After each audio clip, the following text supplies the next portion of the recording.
இலங்கையில பிசினஸ் செய்ற நெறைய பேருக்கு இபிஎஃப் சம்மந்தமா தெரிஞ்சிருக்கும். அதாவது எம்ப்ளாயீஸ் ப்ராவிடென்ட் ஃபண்ட். ஊழியர்களுக்கான சேமநல நிதிய திட்டம் அப்படின்னு சொல்றது. இது இலங்கையுடைய சென்ட்ரல் பேங்குக்கு கீழ இயங்கிக் கொண்டிருக்கக்கூடிய பெரிய பணத் தொகையை கொண்ட, பெரிய பண சேமிப்பு தொகையை கொண்ட ஒரு நிறுவனம். அதாவது எப்படி அரசு தொழிலாளர்களுக்கு பென்ஷன் சிஸ்டம் இருக்கிறதோ, அதே மாதிரி அரசு சார்பற்ற கம்பெனிகள்ல, பிரைவேட் கம்பெனிகள்ல வொர்க் பண்ணிக் கொண்டிருக்கக்கூடியவர்களுக்கான ஒரு ஃபண்ட் திட்டம் தான் சம்பளத்திலிருந்து வரக்கூடிய ஊதியங்கள்ல ஒரு பகுதியே.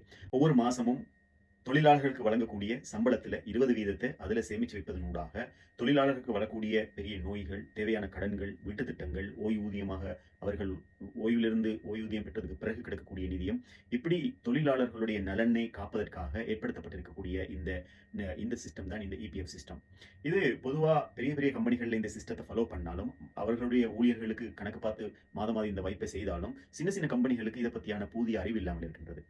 ஒரு லேபர உங்களோட கம்பெனிக்கு நீங்க சேர்த்தா கூட 10 லேபர் இருந்தா கூட அவங்களுக்கு இந்த இபிஎஃப் மெம்பர் ஆக்கி அதுல எங்க கம்பெனியை பதிவு செஞ்சு மாசம் மாசம் சம்பளம் கொடுப்பதனூடாக எங்கட கம்பெனியும் இப்படியான ஒரு ஸ்ட்ராங்கான சர்வீஸ்களை செய்கிறது, இப்படியான தரமான ஒரு கம்பெனியாக இயங்கிக் கொண்டிருக்கின்றது அப்படின்னு சொல்லி பெயர் சொல்லக்கூடிய அளவுக்கு கம்பெனியுடைய தரத்தை உயர்த்தக்கூடிய அளவுக்கு இந்த திட்டம் பிரதிபலிக்கக்கூடியதாக இருக்கும். அதே நேரம் நம்ம லேபருக்கு கொடுக்கக்கூடிய நம்முடைய தொழிலாளர்களுக்கு கொடுக்கக்கூடிய அதிகபட்ச நன்மைகள்ல இதுவும் ஒண்ணு என்பதை விளங்கிக் கொள்ள வேண்டும். இதுவரைக்கும் இப்படியான சிஸ்டத்துல நீங்க இணைஞ்சு கொள்ளவில்லை அப்படின்னு சொன்னா இதுல ஆன்லைன்ல போய்த்துட்டு லொகின் பண்ணி நம்மளும் சேர்ந்து கொண்டு நம்முடைய ஊழியர்களுக்கான நன்மைகளை வைக்கக்கூடிய இந்த திட்டத்துல இணைந்து கொள்ளலாம்.